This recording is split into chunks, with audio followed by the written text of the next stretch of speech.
It'll have to come up naturally.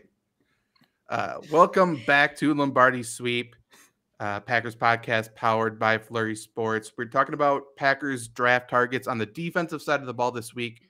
Last week, we talked about offense. We have a full crew tonight. We got Trevor Land, Luke Reimer, Janet Wilson. I am Zach Bruner. And off the top, I'd be remiss not to mention we got a birthday boy today. Some would call him the heart and soul of the show. Someone call him the heart and soul of America. And it's Dan Campbell's birthday today. Oh. And, I know it's a Packers podcast, but you know what? When someone like that enters the division, I think everybody's game raises. So happy birthday, Dan Campbell and Luke.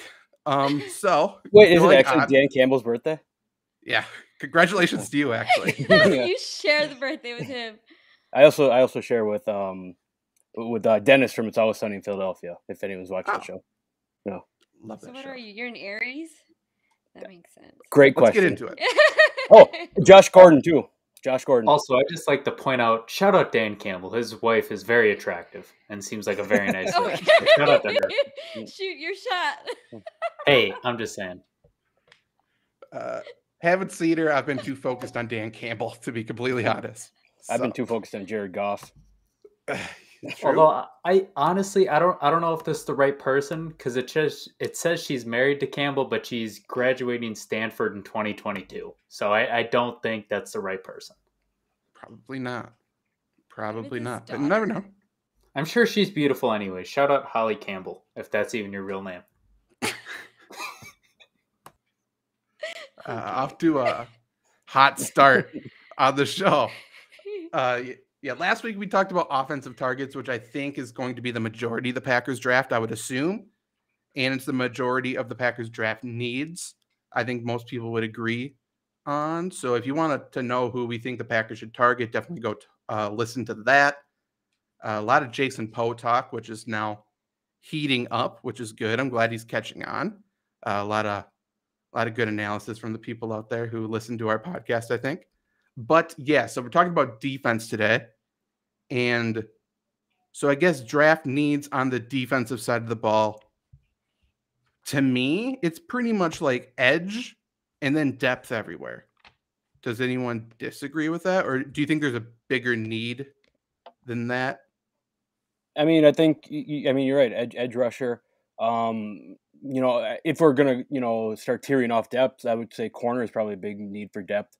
I don't know how early you take someone for that. But I mean, other than that, it's kind of odd, Zach, Trevor and Janet, that we're talking about that Zach, you said before the show. I don't necessarily know that, the Packers need to go out and spend a high draft pick on a defensive spot. There's not many to fill. When's the last time we could have said that?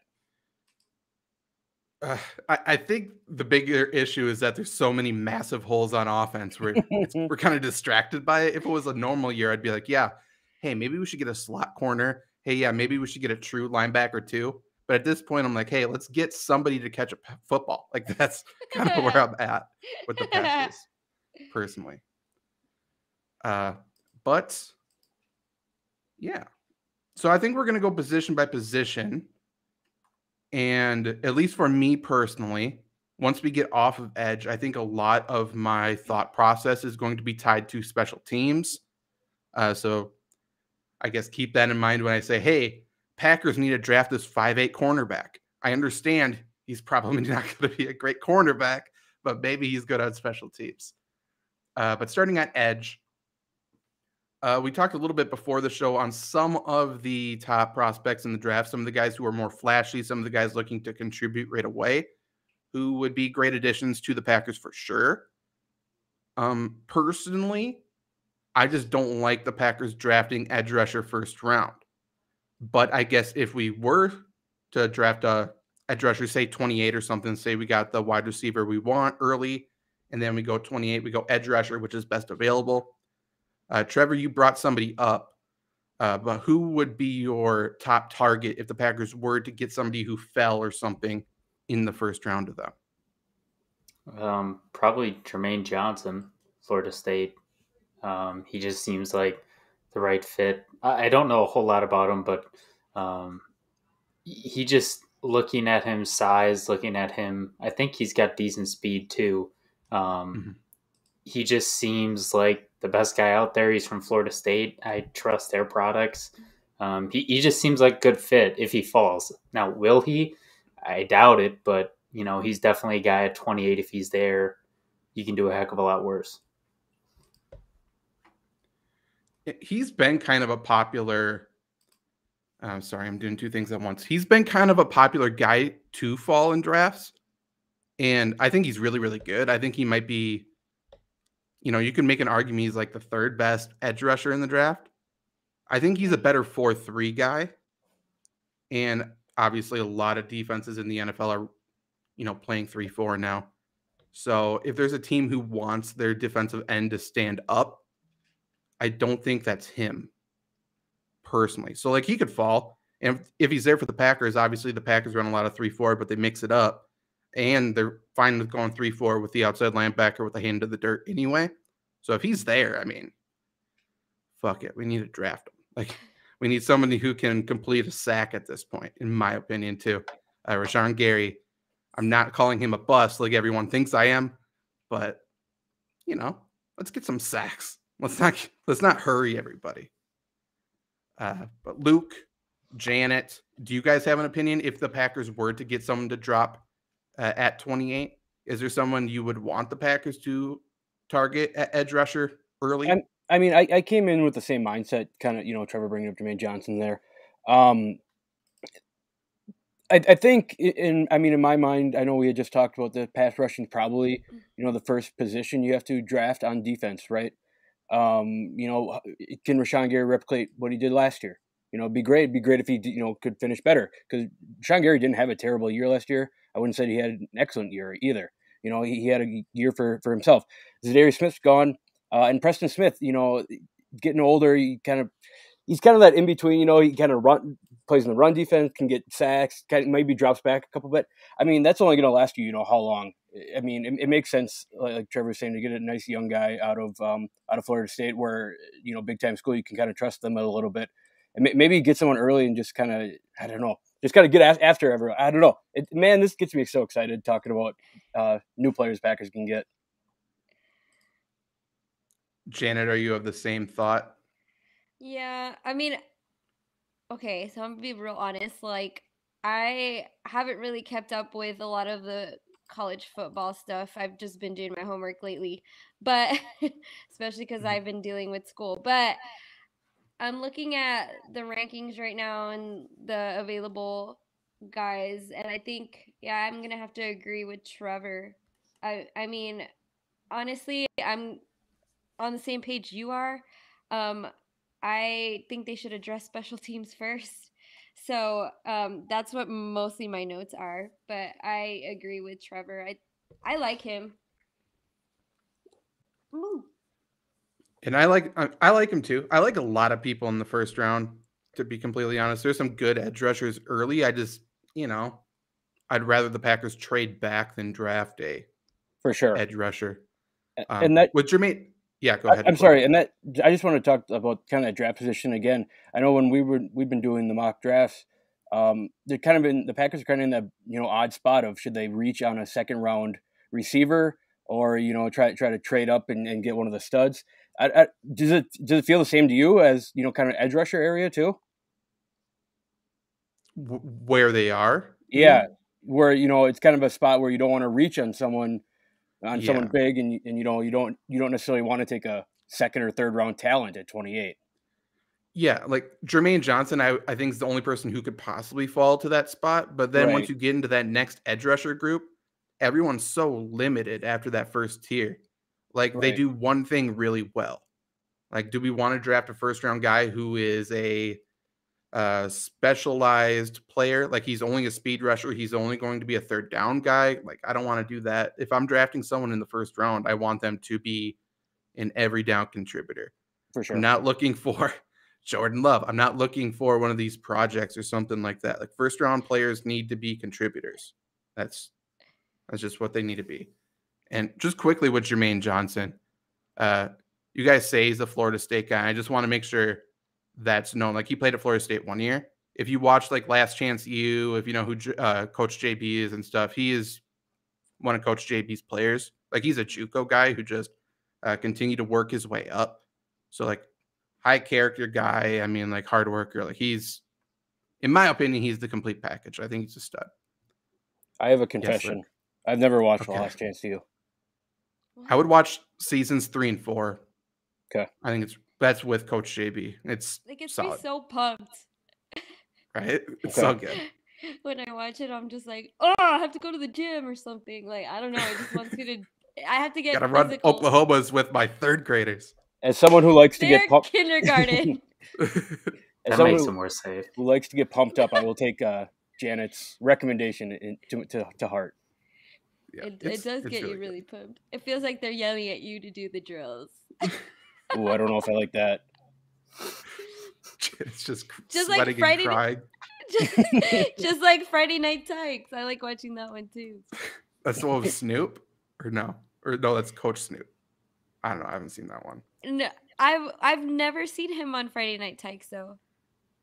He has a coaching show. I don't know. I know he does, but Friday Night Tykes is like actually it's based here in Texas, and I've seen those kids. Of course it is.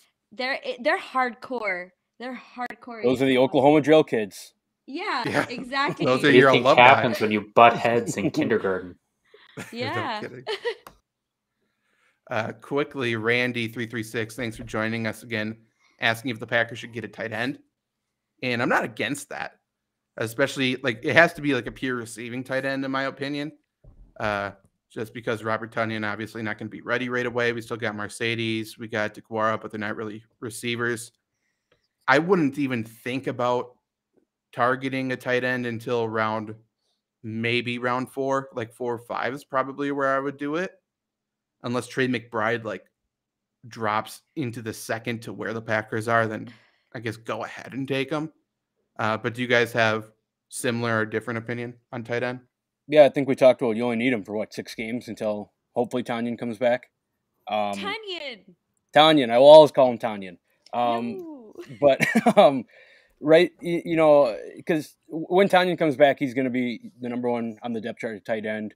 Maybe you grab someone, try to develop him a little bit. Like this would be a position, unlike quarterback, 3 years ago, to draft someone and develop.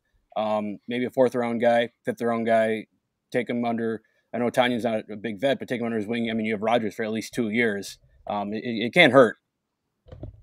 There's an out in Rodgers' contract. We might have him for 1 year, but no one wants to report that, by the way. So it's a 1-year deal. I want to take McBride in the 2nd, even if he fell to us, just because I feel like we're going to screw up on one of the first 3 picks before it, or 2 picks, depending on how you look at it. Like we need as many defensive, offensive line, wide receiver picks as we can get, because usually in the past, I don't care if Jair was good, right? Elton Jenkins, you're getting lucky on these guys. There have been a lot more Royce Newmans than there have been Jair Alexanders. And so, taking a tight end 2nd round, that seems like a little bit of a stretch. My only argument is he's basically a wide receiver. So, like, we can do things with him. But I get your cynical point of view. I respect it. If we want a tight end who's just a wide receiver, we should bring Jimmy Graham back. Really? Mm-hmm. Maybe your birthday, but I will curse you out on this. If don't you have to actually catch the ball, though? He didn't get his opportunities. Okay. And that's your opinion. God, I wanted Jimmy Graham to be so good, so bad. You guys don't even know. We know. We know. Okay. Well, going back to edge rusher, I think there are some 2nd-round guys that the Packers could draft that I'm cool with. My point of view, or my thought process with edge rusher, is if we can draft someone who can contribute like in a rotational role, but then is still a little bit of a project, like they can start peaking at the point that Preston Smith's contract is running out. Like I think that's the smartest way to go. So Drake Jackson out of USC, I think would be super smart. And he gives the Packers something we don't have yet, which is a speed rusher. Like he would complement Rashawn Gary super well. Preston Smith very clearly isn't a speed rusher either. So I think he would be super good there. I like Cam Thomas. I don't like this guy as much, but Anagbari, I believe is how you pronounce his last name, from South Carolina. Yeah, just South Carolina, not South Carolina State.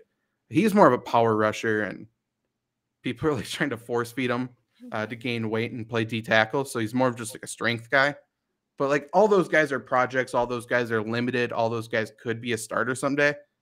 So I think that's where my mindset is.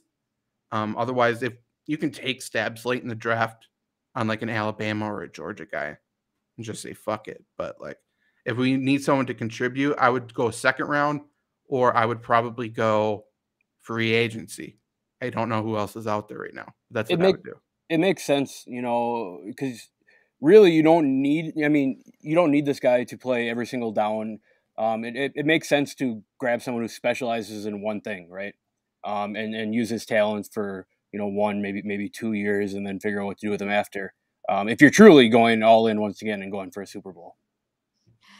Right. Which we won't do, but that's how we should do it. Mm-hmm. You're correct. Any other edge rushers you guys like that you wrote down?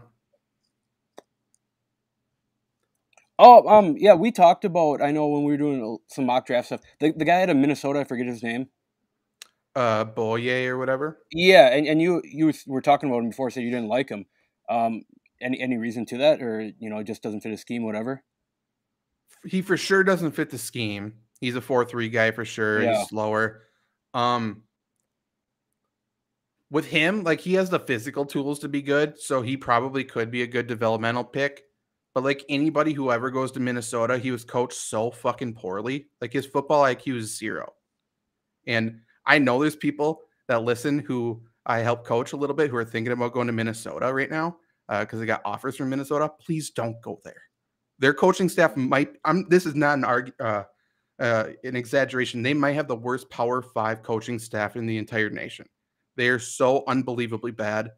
They don't do anything. They don't coach you to get any better. This guy, Boye, I think has really high upside. But again, if we're going all in, he's for sure not the guy. Yeah, the only reason I bring him up is because I know a lot of Packer fans around here, as soon as they see someone from the Big Ten, they want them on the team. Yeah, what's up with that? No idea. I hate that, man. Unless it's like a Northwestern defensive lineman, because, like, of course, yeah, that's right. Like, we need that. But aside from that, like, yeah, we need that Big Ten wide receiver. Mm-hmm. Hey, at least nobody's asking for David Bell at 22. That's a start. Give it a week. We still got a couple of weeks until draft day. Let's just shift inside, I think.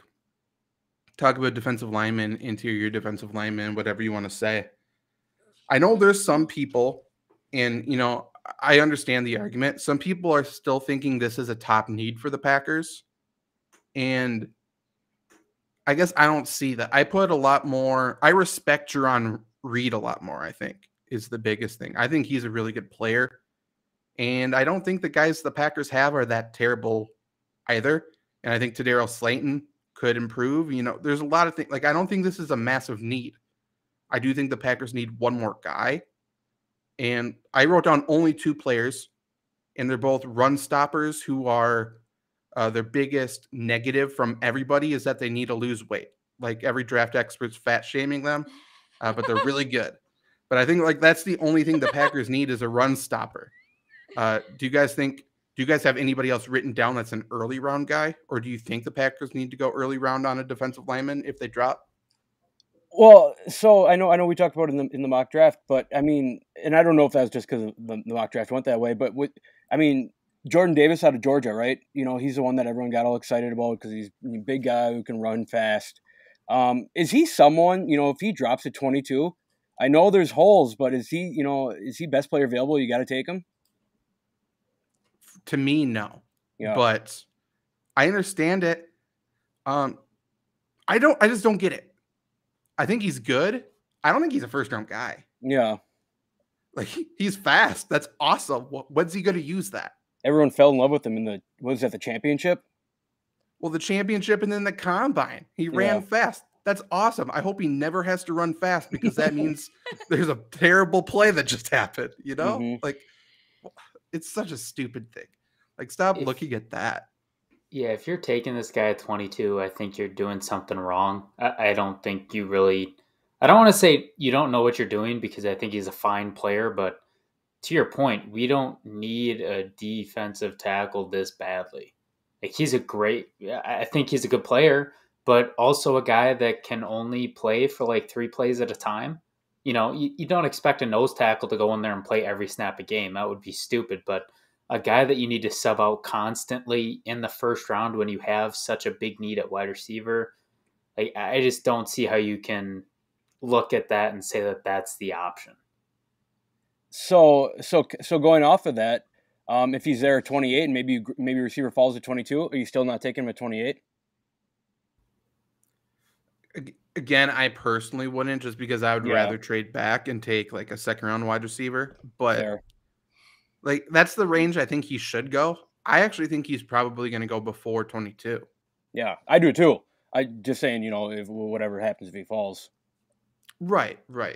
One player I would like if he fell, and this would be that first pick in the second round, I suppose.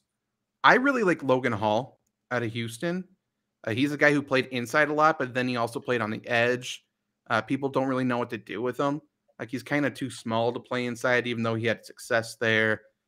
He may not be big enough to play on the edge yet, or not quick enough. I think he would be like, for a defensive coordinator who's a mastermind. I think people would like be foaming at the mouth to coach this guy, because you could do a million things with him, move him wherever in a similar way that people do Aaron Donald. Not comparing his game to Aaron Donald, but he's like that versatile. Like, I'm in love with that guy. Anyone who gets him and can actually use him in different ways, it's just an absolute nightmare for offensive linemen to try to find people like that. So I like him a lot. I don't think Houston is quite at the level as Wisconsin in terms of, making defensive players, but they've turned into a very good defensive prospect school as of late. And also shout out to Tucker Asher, who said, only reason I tuned in was for the Pit Vipers. So good on you, Luke. Good on you. However we can get viewers. That's right. I am willing to podcast shirtless if that brings more viewers. You heard it, people. I will not be here. That seems like body shaming, but all right. Thought this is a positive environment. It's his birthday. Come on. Yeah, happy birthday. Okay, bye. Janet's still mad that I didn't come visit her at the tailgate. Yeah, I'm mad at that. I always think about it too. I'm hey, at least Janet got a reply that day. So to the 2 guys I wrote down Neil Farrell Jr. from LSU, and that would probably be a 4th round pick. And then Luke and Trevor know Noah Ellis. I basically take him in every mock draft. That would be 5th round. Both of them are really good run stoppers. Like I said, both of them, their biggest negative is that everyone's saying they need to lose weight or they're not going to be able to play a bunch of plays. And my argument would be that's their game. That's their body. They're a good run stopper because of it. And we don't need them to play a lot of plays. Like, come in on first down, make a stop, then let Jaron Reed come in. And then all of a sudden, that's our speed rusher on the inside, and we're good to go. Like, I think that would be the perfect complement. Yeah. Are these the same people that said Joe Burrow's hands were too small? Probably. They're also shaming Kenny Pickett's hands right now, which is, I love it. That's my favorite. Quarterback hand size is my favorite argument. It's so dumb, man. Well, do you think he's I understand the ball size goes up from college to NFL, but they're throwing at their pro day with an NFL ball. What are you doing? It's minimal, if anything. It's not going to affect their whole game to go up, a quarter of an inch on a football. You know who has notoriously small hands at quarterback? Tom Brady. Mm-hmm. So, I think it's over. Yeah. And then remember what he looked like on draft day? They're talking about these guys' weight. He was a quarterback too. It's not like he was on the D line. Okay, Janet. She is aggressive. I have a fun Tom Brady fact if anyone wants to hear it. I'm really aggressive right now. Go for it. With my Harry Potter notes. Tom Brady is the last active athlete who was drafted by the Montreal Expos. I'm sure he hangs his hat on that too. Mm-hmm. Good for Tom him. Brady killed the Expos, bastard. It's about time he has an accomplishment. Let's get that narrative going. That's right. Between the two I named, I would like Noah Ellis. I think he's a stud. Do you guys have any other defensive linemen, D tackles that you wrote down? I mean, we've been talking ad nauseum about mock drafts, and I mean, you swayed me on Noah Ellis. But it sounds like to you, maybe this isn't a position where you need to go out and reach for someone early, maybe not even 3-4 rounds. Just kind of see who's there in 4th, 5th round kind of deal. Well, to your point, if we're taking him in the 5th, do you expect every player in the 5th to play every down? Like, come on, he's a 5th round pick. Who really cares? And if he's that good at it, like, it's just another body plugging a hole that we need, clearly. And honestly, I know he played at Idaho, and maybe I need to watch more tape. But I feel like he's a 3rd round talent, and like his draft stock drops so low because they don't think he can play enough snaps. And that's the Andy's from Idaho, which has a college that we are all finding out about right now. And has a dome. Shout out, solid dome. Like you said, people are not rating him high because he can't. He needs to play more snaps. It'd be perfect. The Packers doesn't need to play that many snaps here.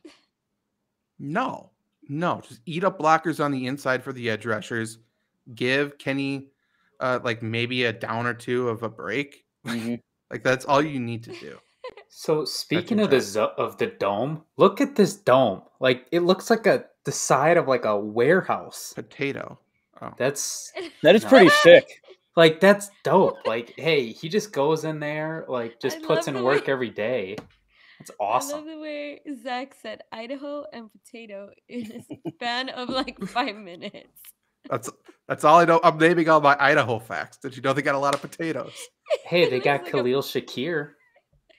It's like a potato. I guess, yeah. I kind of forgot Boise State's from Idaho. That's another fact. There we go.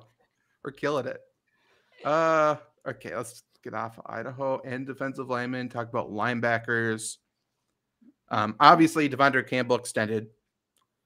Chris Barnes is back on a 1-year minimum deal. I assume he's going to get paid at least a little bit more next year, and a little bit more could be out of the Packers' price range.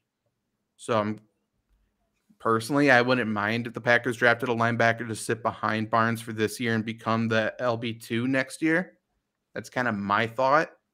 Obviously, the popular name that people or Packers communities talking about that they would want, that I'm not sure if they're going to be able to get, is Leo Chenal. For obvious reasons, from Grantsburg, he's an absolute stud. Like he's probably like 35 to 45 range in the draft. So like the Packers would have to trade up or trade back to get to that spot to get him. So let's pretend they do that. Trevor, would you be cool with the Packers drafting him there over one of those 2nd round wide receivers that we've looked at and stuff like that? It's tough. Because I think it goes without saying, it really depends how the 1st round goes. But looking at those 2nd round wide receivers, Jahan Dotson, he's solid, but I don't know how much he can do for you. Sky Moore, I like, just not enough. Christian Watson, he's really boomer bust at times. George Pickens, I don't like at all. The only wide receiver who I can see taking before him that I don't think should go before him, but still is John Mechie. And I think he's going to go later in Chenal anyways, so I don't think that's a problem. Mm-hmm. Luke, Janet, any thoughts on Leo Chenal, if the Packers should be targeting him or if he should just be a player we wish well somewhere else? I don't mean to keep getting the same answer, but the Packers are in just such a weird spot with these 1st round picks. It's really hard to project and know where guys kind of have an idea where guys are going to fall. If you can get him, 2nd round and you get two 1st round picks on positions of need, I'm all for it.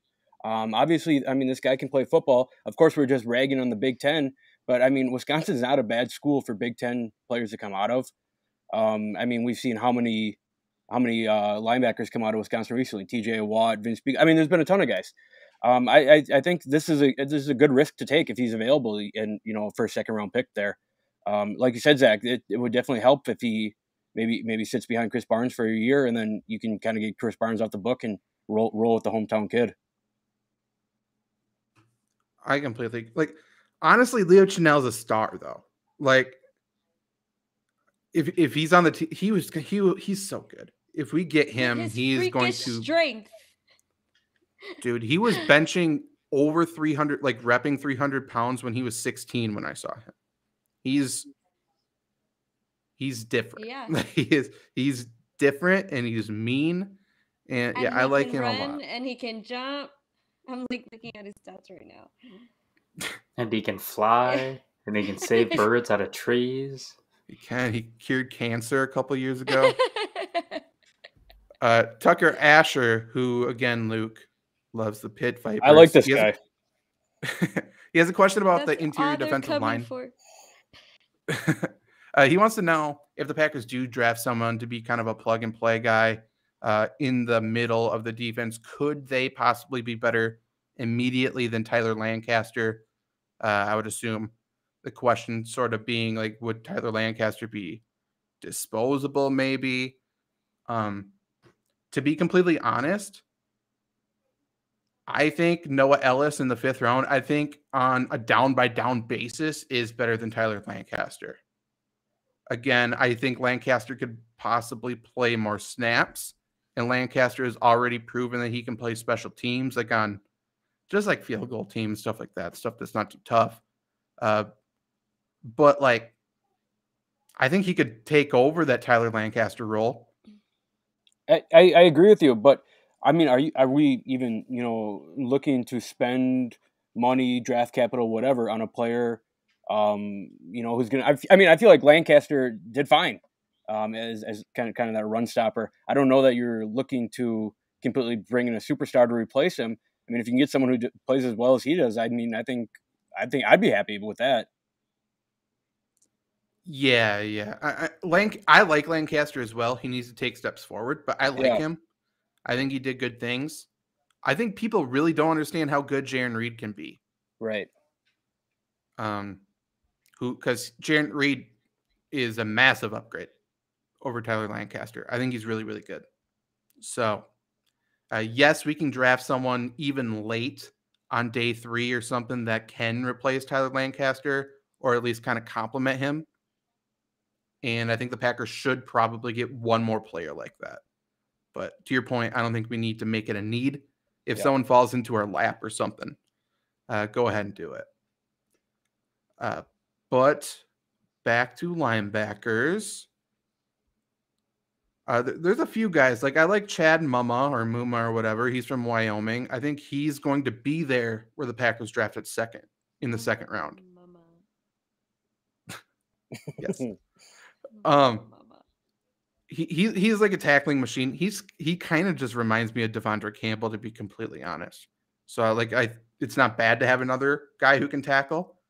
2 players who can tackle on defense is a lot better than 1, which is what the Packers had last year. So that'd be great. He's not amazing in coverage, but I think he could be better. Channing Tindall from Georgia. He's a 3rd round guy who I think the Packers can get. He's kind of the same thing. He's super, super fast, good tackler. I think, if I'm remembering right, he wasn't even a starter. But he's super athletic. I think he can be really good. But I think those are the type of guys the Packers should target, unless it's like Jack Sanborn in the 5th round. And Jack Sanborn's never going to be a star.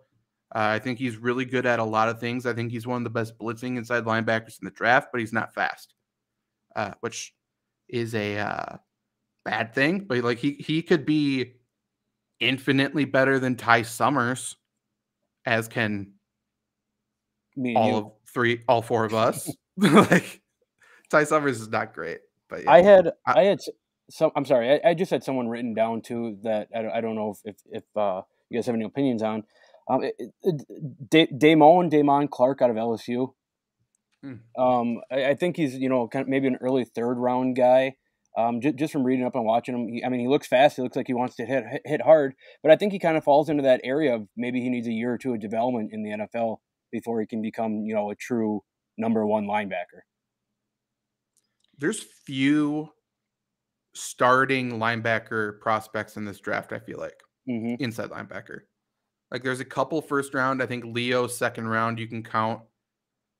After that, I think they all like fly around and hit people. They all suck in coverage. All of their football IQs aren't that great. And they all kind of like are in the same tier, which I think is good and bad. So like, I think there's a lot of guys the Packers could draft, and I wouldn't be mad at them for doing it. I don't know if I want them to do it in the second round. Yeah, fair. Yeah. And I also feel like every player I like is at the beginning of each round where they're projected right now. Like they're evading the Packers perfectly. So, I don't know. We'll see. What other linebackers do we have written down? Anybody? Does Pumbaa have a linebacker? He just knocked down my thing. I feel like we're being so logical, and then the Packers are going to just pull some bullshit. Oh, yeah. It's the same thing as last year. It's guaranteed. Yeah. We're being so logical on here and like stressing the brains, and then everything's just going to... Wasn't there a kid out of Oklahoma that we had talked about maybe a week or 2 weeks ago? But Benito? Benito's an edge. The linebacker from Oklahoma is Asamoah. Asamoah, yep. I believe. And he's another guy, like, he's really fast, like every Oklahoma player. Like, he's really fast sideline to sideline. He'll run around and hit. And then in the running game, he's terrible because he's just not big or strong. He's kind of...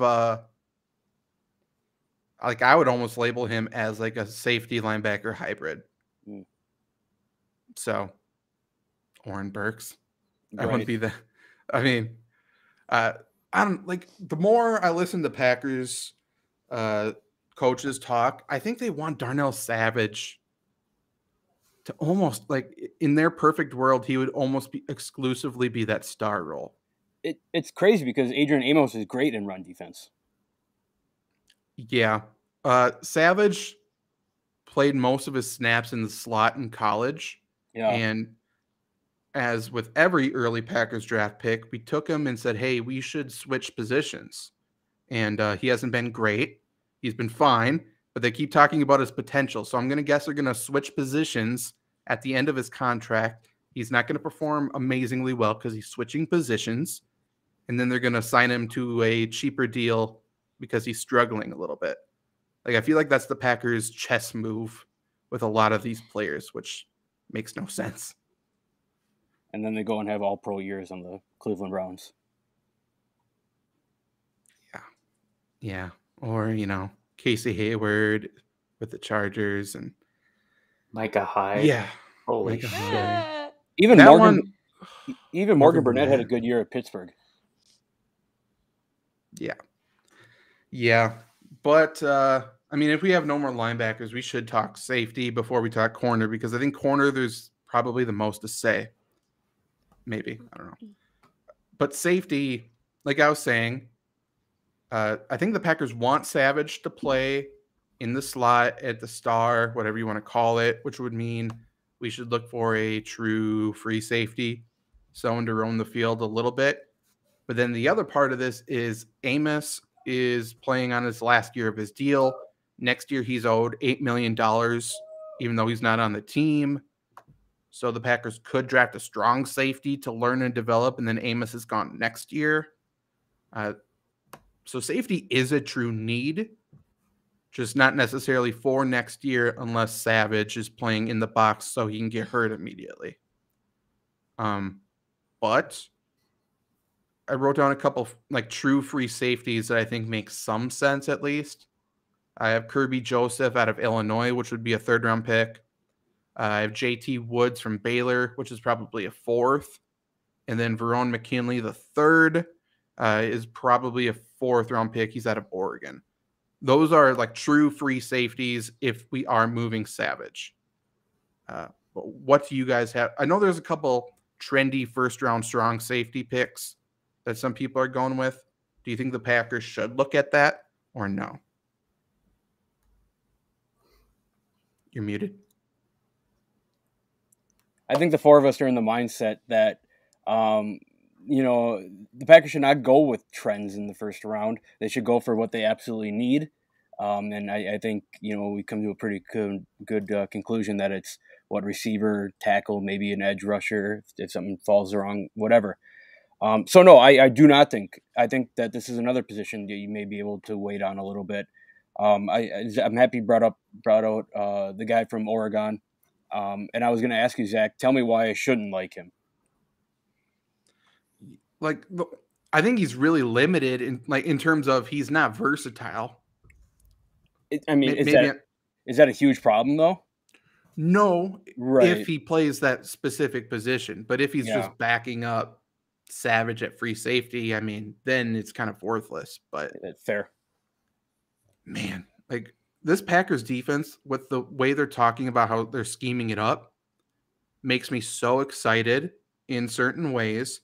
But then I remember Joe Barry's on the sideline coloring it with crayons and like showing Matt LaFleur his drawing at halftime. Matt's like, hey, we should be a little more aggressive and call it blitz. He's like, oh, yeah, sure, Matt. Like the fact that that's our mastermind drawing this stuff up is unbelievable. But the way the Packers defense is structured, like it could be a Wade Phillips-esque versatile, dangerous defense. And that's who the Packers think Joe Barry is. So what does that say that the defense outperformed Matt LaFleur's offense in the playoffs by a Matt long LaFleur's not a good coach. Like X's and O's, Matt LaFleur's not very good. I don't know why I thought about Deadpool. Remember Deadpool when he draws like the stick figure? Yeah. And he's like, have you seen this man? Janet's supposed to keep us on track. Meanwhile, we're talking about Deadpool and oh boy. Deadpool's great. Where he draws the stick figures and he's like, have you seen this man? That's what I imagine Joe Barry like drawing the players on the field like stick figures. Well, he doesn't know what they look like because he doesn't talk to them. So, that's why he just draws them all looking the same. It'd be funnier if it wasn't true. Like it hurts a little bit. The dude's a moron. And we got Wade Phillips coaching the XFL, so he still wants to coach. Like, can we just bring him in, please? Shout out Wade Phillips. But shout out his son, who's also a terrible coach, but he has a job right now. That's cool too. Kind of on going back to safeties a little bit, Jalen Petrie, I think that's how you pronounce it, from Baylor. He's kind of weird. I've seen him listed from anything from free to strong to cornerback. So he's Tyrann Mathieu. Whatever. I've seen him kind of be trendy. I don't see it. I think he's really smart. And he did very well with Dave Aranda. But from all that I've seen, I mean, he's not really super fast. His hips, I'm not really happy with that in coverage, at least from what I've seen. I don't know if he's worth 28 or even definitely not 22 for me. No, not 22. I could see the case at 28. I don't like the speed thing with him. Like, to me, like, I bet if you look at Tyrann Mathieu's draft profile or scouting report, they probably said, like, this guy's really versatile, but he's not very fast. Like, it doesn't matter because he can cover a linebacker who's slower than him, or a tight end that's slower than him. Like, I don't know. I think his speed's fine. But everyone's trying to draft a player that can play that star role, that money role, safety, hybrid, linebacker, and that's who he is. So that's why a lot of people are rising on draft boards. I bet he drops, though. I bet he's a second-round guy. Tucker Asher says he would love it if the Packers drafted an athletic inside linebacker that has a similar skill set as Campbell, like a Nakobe Dean. Nakobe Dean, I think, closes his eyes on every play, which is cool.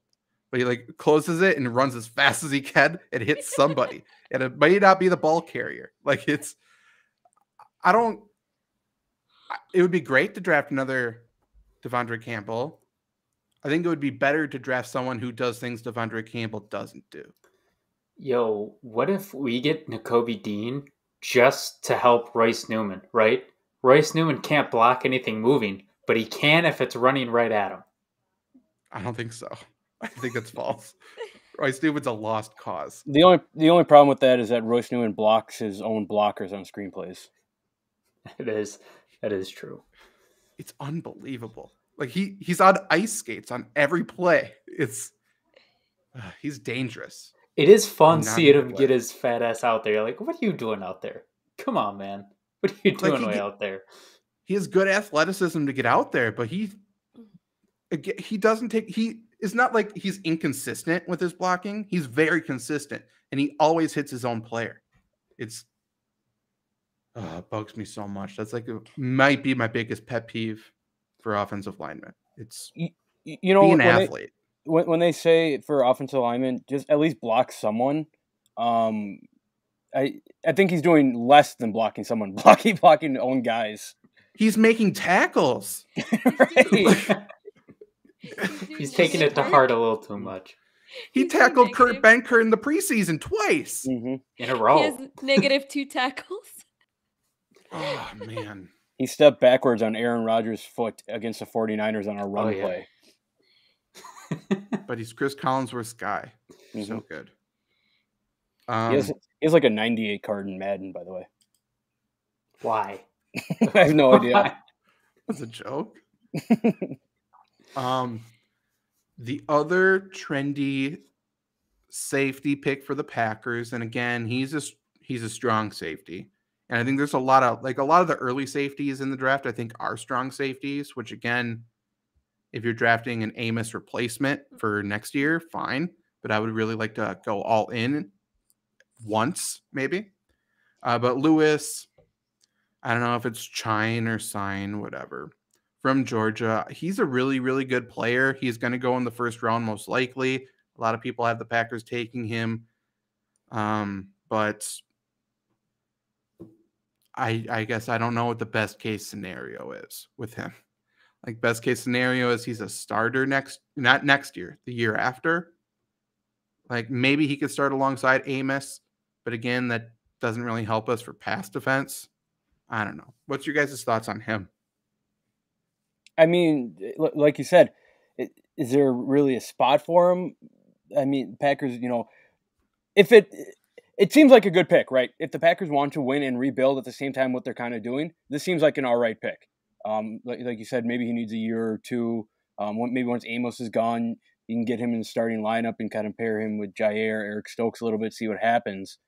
But, I mean, we've also talked about on the show how you're either rebuilding or you're trying to win a Super Bowl. And he does not feel like a guy who is going to contribute to a Super Bowl winning team this year, to me. No.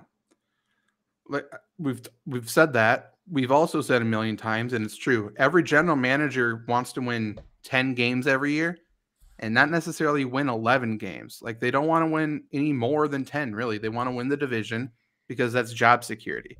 Mm-hmm. So if Gutekunst continues to draft players for 2 to 3 years down the road, we're setting ourselves up to win the division every single year, which is good for him because that means he has a job. But that doesn't mean we're going to win a Super Bowl because we have a bunch of draft picks sitting on the sideline. And, we could have had Terry McLaurin. We could have had this guy. We could have had that guy. It's pretty unbelievable. And just look at what the Rams are doing. Like, you can win a Super Bowl every year. You can go all in every year. Figure it out. That Rams do a lot of trading picks. I don't know if the Packers know that. But do we have going all in money? Sure. Like, you can move money wherever the hell you want. Like, we got a lot of money here now. We're just not using it. Oh, well, man, where have I heard that before in the Packers offseason? That's crazy. Who'd have thought?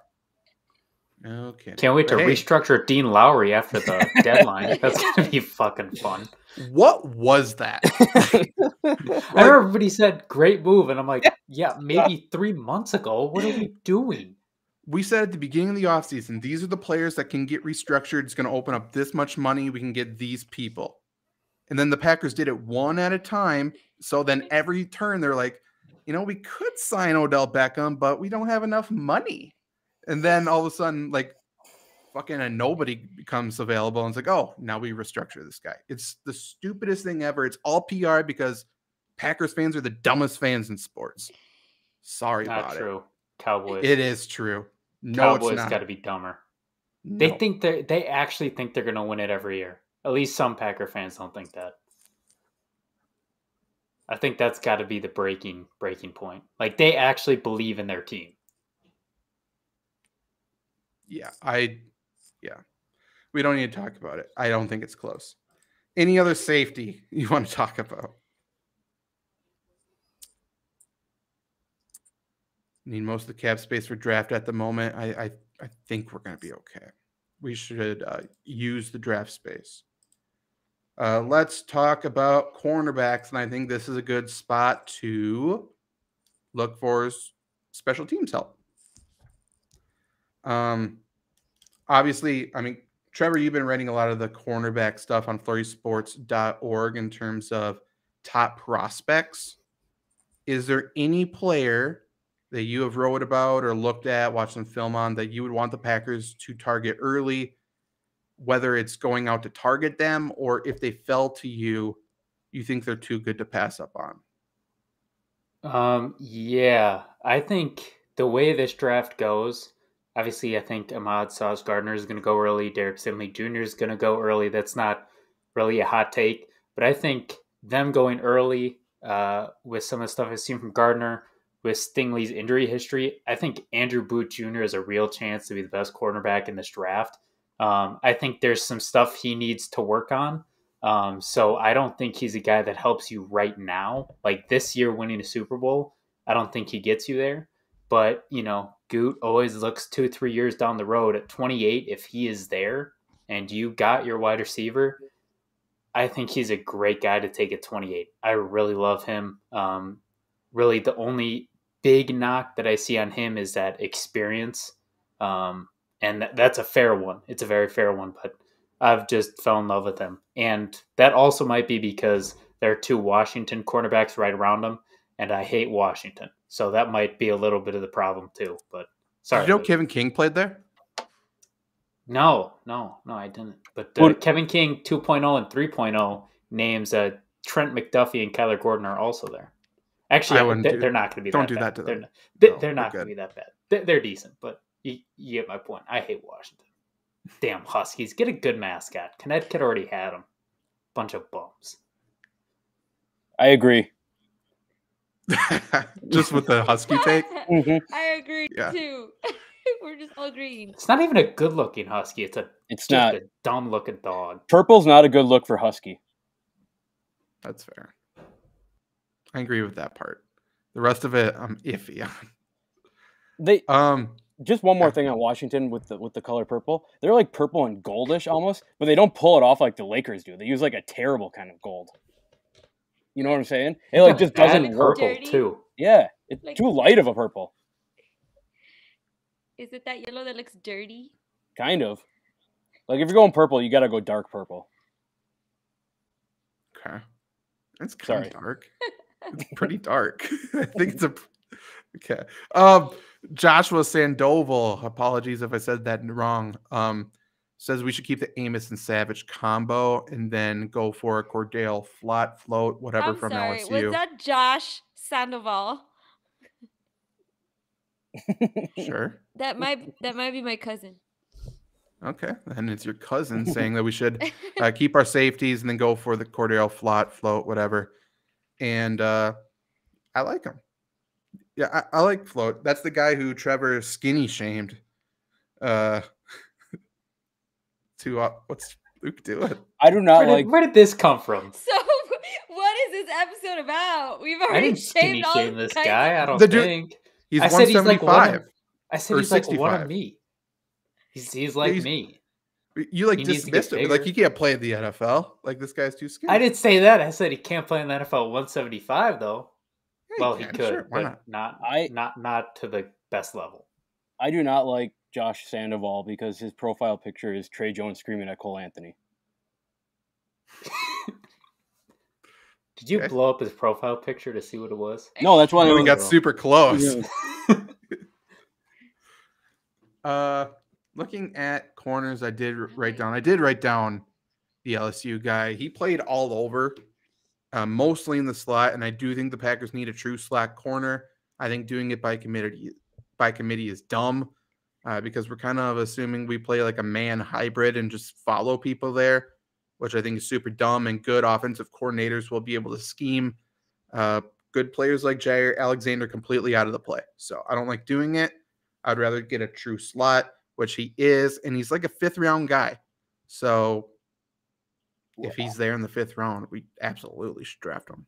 How much opportunity did you give Shamar John-Charles this year? Play that slot corner. I really like him. Again, like his only knock to me truly is his speed. And I think he deserves an opportunity. Like he should be able to get the issue is like we have a true top 3 cornerbacks, right? They're all outside corners, but like what opportunity are we giving him? Are we giving him an opportunity to compete for the top nickel job? Because I don't think that's even possible. Which is fair. And that's kind of going back to, maybe it's a good problem to have is to have, 3 maybe playable outside corners, right? Obviously someone's going to get left out and someone's going to look like a fool because you drafted Eric Stokes in the 1st round and you're paying Rasul Douglas money. So either way, you're going to get bitched at for not using one of those players enough. So Zach, it's really thinking to me that Jair Alexander's moving to the slot. No, I think they all are. Like, I think they are looking at the same scenario that you just laid out, and their solution is let's play all of them. And it again goes to the ego of the Packers of saying, hey, we can just get these guys to change positions and it's going to be fine because we want the best available players on the field, the most skilled players on the field, which I get that mentality. But it's like, is this person the most skilled at this position? And that's, that's not true. Like, maybe Kenny Clark is the most skilled Packer we got. He's going to look a little lost at safety. I would rather have him closer to the line of scrimmage, Yeah. Positions in football matter a little bit more than basketball. You can get away with that. Little bit. Yeah. Little bit. Like Aaron Rodgers, probably the most skilled player on the team. Let's keep him on offense. I don't know. I think Earl Boykins could have played center. Good point. That guy in was football. Very short. Yeah, football. Other corners I wrote down. Obviously, I think to your point, Trevor, if there's certain players who drop to like 28, it's going to be hard not to pull the trigger. And I think that's fair. And I think a corner or a safety 1st round pick is probably the most Packers thing that we could do this year. So I'll guarantee it right now. But the player that I have earliest in the draft that I wrote down is Marcus Jones out of Houston. This is like an early 3rd round pick, so we may have to maneuver to get this guy. And this is the player I was saying is a 5'8" corner, and we're not drafting him to play meaningful corner snaps, but he's the best kick returner in the draft, in my opinion. So I think, to me, that's worthy of a 3rd round pick. Do you guys think a 3rd round pick is too early to spend on essentially purely a special teams player? Nope. Especially, I mean, you said, maybe he can play a little bit of return. Is that what you said? Can play a little returner? I think he's the best returner in the draft. Okay. I mean, that's a need. That's filling it's our number 1 priority. That's filling a need in the 3rd round. We should take it. Yeah. Kind of like Luke said earlier, for me, I think so much depends on the 1st round, right? And obviously everything depends on how the drafts goes, but the Packers have such a big need and they're in such an odd hole that I think there is definitely a script where you can't take him at 3 in the 3rd round. And then you got to trade up in the 4th for him, maybe trade back. But as long as they don't completely screw up the first 2 rounds, I think the 3rd is perfectly fine. This is just I'm sorry, Zach, just to Trevor's point here.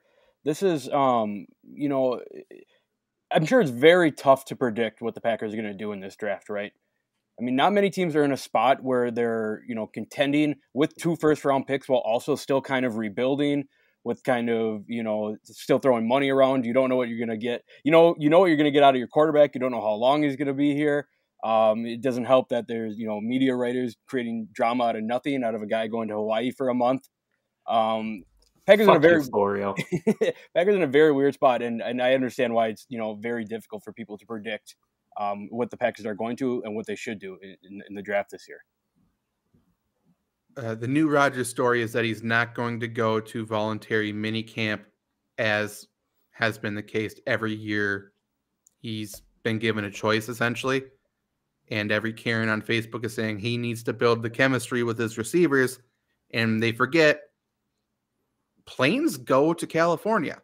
And I think receivers are probably going to go there to throw with Aaron Rodgers. Funchess did. And look how that turned out. Yeah. Fantastic. Better version of Curtis Samuel. I will die on this hill.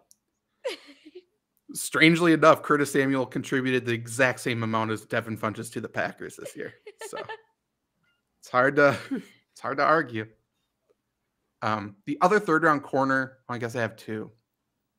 The other one I really, really like is one of my favorite players in the draft, not named Jason Poe or Trevor Penning. But Zion McCollum from Sam Houston State he's a problem, man. He's 6'4", has a 4.33 40 time. He gets a bunch of interceptions. He's always around the ball, and he was a really good gunner on punt team at Sam Houston State. So we're talking about a guy who, it's not bold to say he would be our special teams MVP next year, is an athletic fucking freak, and he has the potential to grow into the top cornerback on the team. I think that's worthy to reach, like to trade up and get him in the third, do whatever the hell you have to do. Like, I think he's unbelievable. Seems like a safe risk. Yeah, it seems like a safe risk. And it's the third round. So, like, who are we competing with in terms of past third-round Packer picks?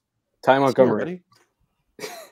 To your point, kind of like the start of the third round, that's where really like those freaks from the smaller schools, not everyone hits, right? But, you go past in the years and those freaks from the smaller schools, you're like, wow, how did nobody see him? Well, it's because he's playing at Sam Houston State. If you can get a guy like that, there's really a very low risk and a very, very high reward, seeing you have absolutely brain-dead incompetence on special teams. He's also, like, this is me. Now I'm going to do the Packers ego thing. I'm going to go back on everything I just said before. Could you imagine a 6'4", 4.33 guy floating on the back end of the defense, like converting to safety? That would be awesome too. Like there's so many options with this guy. And if he's not asked to start on defense, but just learn and get like real coaching, I don't know the situation at Sam Houston State, but I'm going to take a guess and say it's not amazing coaching and level of competition. This guy has, potential to be up there with the Booth and Sauce Gardners of the world in 3-4 years, I think. That's worth a risk. Only other cornerback that I wrote down is Jalen Armour Davis from Alabama. That's, again, a third-round guy. Alabama corner's cool. He's really good all around. He's probably a second or first-round talent. He just has a big injury history. So I don't really care. As long as he's healthy when, for the playoffs, that's all we really care about.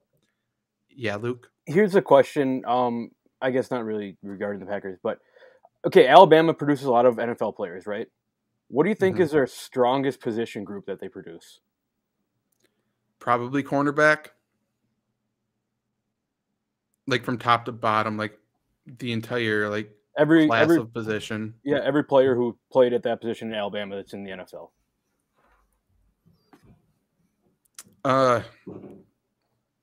The only one that's really lacking is quarterback, right? Yeah. Quarterback is obviously a bad track record. Recently, wide receivers has been really good.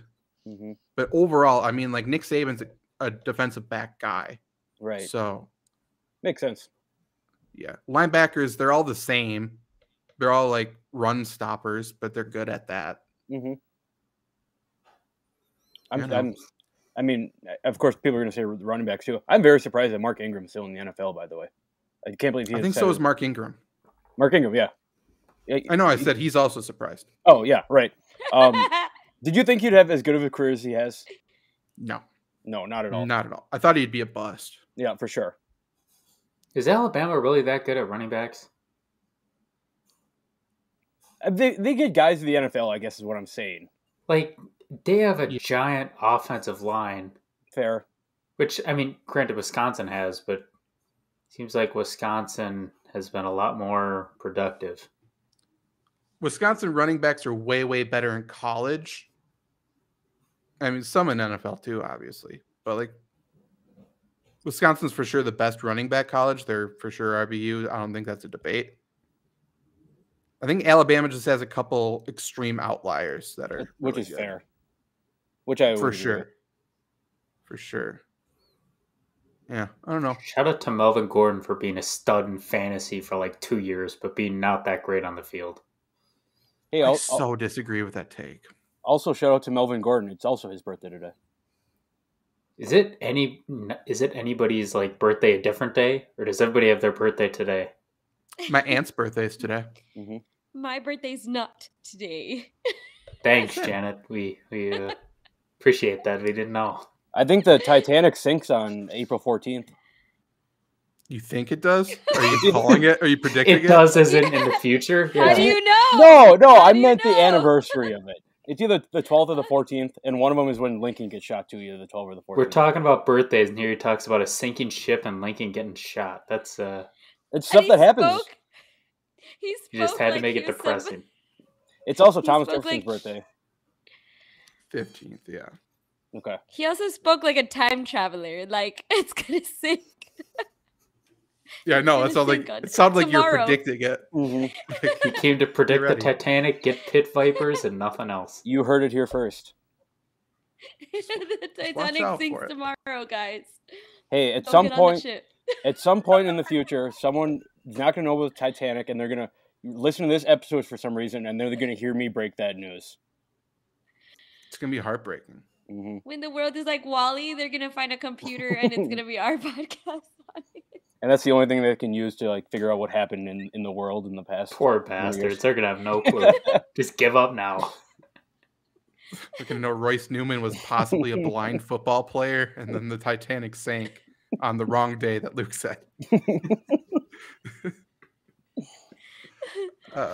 Any other cornerback, defensive player you want to talk about? Offensive player we didn't talk about last time? Janet, do you have offensive? We can talk about Jason Poe all day. I don't care. Do you have any offensive players you think the Packers should target since you weren't on last show? Anything else you guys want to talk about at all, really? I can ask my question that I was going to ask coming into the show to start it. Was it when did the Titanic sink? No. It was it didn't have anything to do with the Packers, so that's why I didn't ask it. Have you guys heard any updates on Alvin Kamara? Is he still in jail? No. He's got to be out by now, right? I was thinking about this the other day. I'm like, I haven't heard anything about Alvin Kamara since he got in trouble. Crazy how that was buried quickly, huh? And I think I read he just got an extension, and I'm like, I thought he was in jail. How do you sign it? You're right. Yeah. Through the little glass, he just like put his finger. If they passed him the contract through the glass.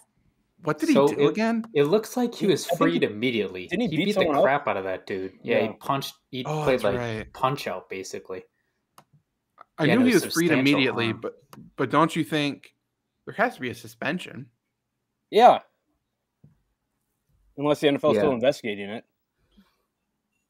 Yeah, they could say maybe he was in the right or something. I don't know. I mean, the sad thing is they have video, I think. So that's not good. But I think they're so worked up about what the hell to do with Deshaun Watson. I don't think they can even worry about February. Yeah. Here's a question with the draft for the Packers. I guess outside of quarterback, what position would you all be most upset with if they took at 22 or 28 or whatever? Kicker.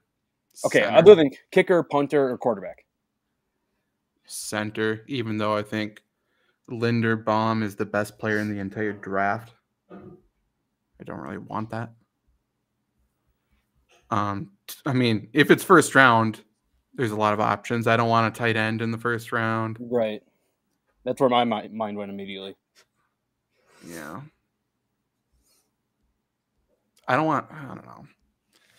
I really just don't want defense in the first round. I get it, but I don't trust the Packers to draft a good defensive player in the first round. So I feel like we're just throwing it away. Like, here's a rotational guy for the next 5 years. Right. So, I mean, I'll say it. The Packers have to hit on this draft if they want to win a Super Bowl with Aaron Rodgers, right? When Trevor and I were on together, I had brought up the Packers have not gotten better since the 2019 NFC Championship loss to the 49ers. I think not many people are talking about how important this draft is for the Packers' immediate success. You need to get guys who need to start right away, who can play right away. You need guys who can contribute right away. And if it takes a couple picks to grab a guy to do that, I don't know that I'm necessarily against that. Like we talked about off the show, there's not many huge holes to fill on defense. There are some gaping holes to fill on offense. But if you fill that, take some chances on some guys, maybe double, triple up on positions. If something, I mean, I'm not totally against that, I guess is what I'm saying. I mean, time's up, right? I mean, you got to hit on 3 out of these 4. I mean, even 2 out of these 4 isn't enough, right? Well, you're talking about the Packers haven't gotten better since 2019. I agree. But, like, we were right there. And again, this was talked about to exhaustion at that point. Mm-hmm. But we were right, like, we were seconds away from a Super Bowl, right? We turn around, we go Jordan Love, who's for sure a backup. A.J. Dillon, who is at best a running back too. We're talking about, like, when we're drafting them. Josiah DeGuara, who no one was calling a tight end. They were calling him an H-back. So a glorified fullback who could be moved around to be a good blocker. Kamal Martin, who was, backup linebacker, no longer with the team, who I like, but whatever. John Runyon in the 6th.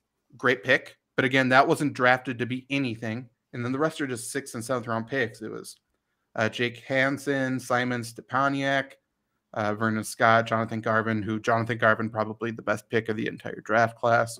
And then last year, Stokes, like, is a project. I don't think anyone was expecting him to be great right away, except for Packer fans. Josh Myers, who was overdrafted. Amari Rodgers, who probably shouldn't be in the NFL. Royce Newman, who probably shouldn't be on the planet. Go into it. I almost said should be alive. That's not even mean. Like, statistically, unbelievable a blind person has lived this long in such a dangerous sport. Tadarius Slayton, again, can't reach. Shamar John Charles, who is from Appalachian State. Cole Van Lannon, Isaiah McDuffie, who's basically just Trevor. And then Kylan Hill, who, again, best pick in the entire draft towards ACL. But, like, we haven't drafted anybody to be a contributor that season, like a star contributor. Absolutely none. And what would you name off there? Like 14, 15 picks. More than that. Yeah. Yeah. I don't get it. It'd be nice. You look so enthusiastic. I'd be happy. My name. I'd be happier, if one of those so picks can contribute right now. I don't understand anybody drafting someone in the first round who's like, there's not a direct plan to be a contributor that year. There should be no quarterback who's drafted that high as a project. There should be no running back, no lineman who's drafted that high as a project. Like, first round is a starter.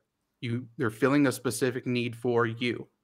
And the Packers' first round picks were Eric Stokes, who is questionable as a starting cornerback, in my opinion. Jordan Love, obviously. Rashawn Gary, who was definitely a project at the time. Jair Alexander, great. Year before that, no first round pick, but the first pick was Kevin King, and after that was Josh Jones. Kenny Clark was before that. He was a project who has paid off, but a project. Demarius Randall before that. We made him switch positions. Clinton Dix before that. He decided he wanted to go back to school for some reason.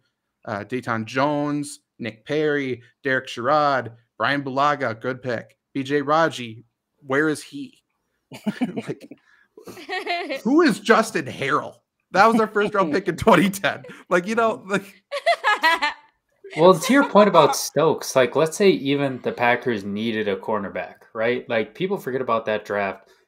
he was taken before Asante Samuel Jr. He was taken before Aaron Robinson, who is not supposed to be in the first round, but was supposed to be above him on many boards. He was taken above, I think his teammate, Tyson Campbell out of Georgia. Like, he was clearly the number one quarterback. So even if you needed a quarterback or cornerback, you still completely did not read anything, watch anything, or really, like, if you're trying to go now and get the best available, you still missed. You know how everyone says that Packers find gems late? They're good at finding linemen in the 3rd and 4th, 5th rounds. Do you think that has to do with how absolutely fucking shitty the first round picks are? Absolutely. Right? It's unbelievable. That they see someone like whoever in the 3rd round, like, oh, that's the best Packer player in that draft. He's got to be a steal, and probably like Patriots have them like, oh yeah, he's maybe a 2nd rounder and whatever. It's wild. That first round pick. Well, so remember everybody too thought Amari Rodgers would be like a top tier wide receiver. Like, what are we doing? Like, what? No, nobody could have seen that and thought that has any amount of brain cells. Like, who thought that? I just don't understand the late round lineman thing. I understand I named Runyon, who's pretty good. He's not a starter. He shouldn't be a starter. And I've talked about at exhaustion too, and I'm not going to do it again, how Aaron Rodgers makes offensive linemen better. Save it for a different day if we want to go revisit that. But I'm just looking at the offensive lineman minus Runyon. Like, I don't remember the last good one we drafted. It was probably Corey Linsley in the 5th. Mm-hmm. And that was a good pick. That was a great pick. But we're talking about that's a long time ago. We don't draft good in the late rounds. Not at all. To your point, they just get opportunities, to your point, because the 3rd round picks are always busts. And then, like, everyone else is a project. They're just a little better than the 1st round pick. Yeah. It seems like every year they get one guy who just exceeds expectations enough to quote unquote make up for all the other absolute trash they draft. Like, we drafted Jair Alexander and then turned around, and again, I don't think he's that bad of a player, but for how we used him, and then we got Josh Jackson, that was his name, right out of Iowa. Like, the very next pick, like, that's a fucking miss. Like, we just don't even. When was the last time we had 2 good picks back to back? Like, I should say 2 average picks back to back. To their credit, Josh Jackson was supposed to be really good, and he could have been, but the Packers made him switch positions.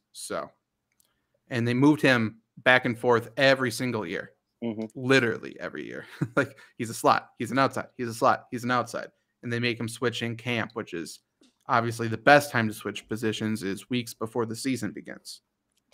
But yeah, back-to-back picks are Rashawn Gary, Darnell Savage, Elton Jenkins. That's a good 3. But should we talk about the rest of that draft? Probably not. Yes, please. Jason Sternberger, Kingsley Keke, Kadar Holman, Dexter Williams, Ty Summers. So also, for reference, Jay Sternberger was 1 fucking pick before Terry McLaurin. Yeah. And that's before Kenny Golladay, I believe. Really sad. Although, I think Jay Sternberger was more productive than Kenny Golladay this year. It's not saying too much. Did you see that per dollar? Did you see that stat that, like, the Giants have the highest earning receiver core and they have the lowest output by their receivers last year? Did their receivers even catch a touchdown last year? It was something like 5, I think I read. I don't know. They were hurt the entire year. They had to pick up like Corey Coleman, and I think John Ross went there. Yeah, not good. People should keep picking Sterling Shepard in like the 8th round in fantasy football drafts. Hey, he's good on the couple weeks he plays. He's just concussed every other week. Shout out Brandon Cook. Yeah, okay. I mean, we could talk about draft classes all day, and I don't want to. It puts me in a bad mood. So this was Lombardi Sweep. Thanks for listening. Go to facebook.com/Lombardi Sweep Show. We're getting dangerously close to the 1,000 follower mark there. So help with that push. Follow us on youtube.com/Flurry Sports. We go live every Wednesday night if you're listening to this after the fact. I don't know if you guys are raising your hand I or if have you're a just question. freeze framing. Oh, sorry. Okay. Well, it's actually not a question; it's a I statement. thought Luke was frozen. Also, go to Luke's page or his phone number and wish him happy birthday because he wants a lot of happy birthday texts. He's begging for the attention, so please go do that. Go see the balloons on his Twitter profile.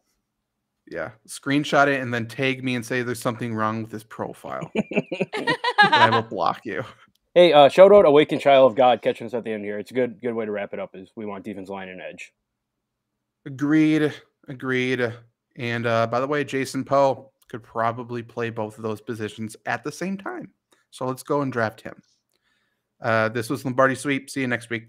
Bye. Bye.